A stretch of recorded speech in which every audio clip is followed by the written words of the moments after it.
Esther Ekupeyi's husband was working at the church compound on the 12th of September.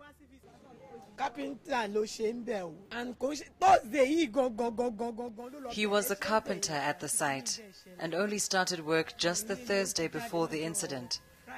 He went out to the synagogue church on Thursday to work but didn't get paid and went back to work on Friday with the hope of getting paid.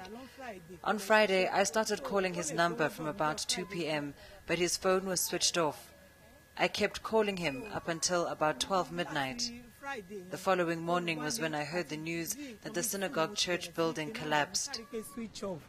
It's been nearly 3 weeks since the building collapsed, where an estimated 115 people lost their lives.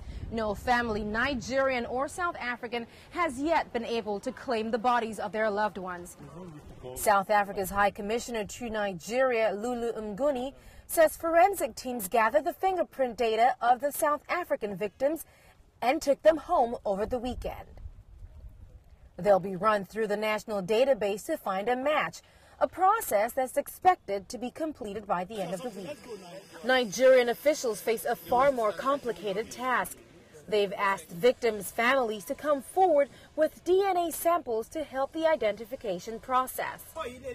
But Esther says her husband's body is at the government hospital in Isolo.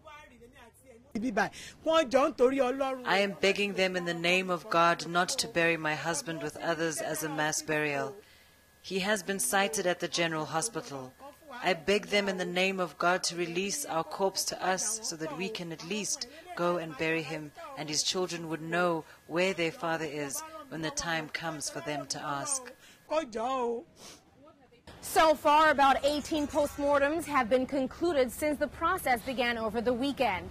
Nigerian law requires DNA verification before the issuing of death certificates, something that will only prolong the waiting for the devastated families here in Nigeria and South Africa. Adaria Chimba, Lagos.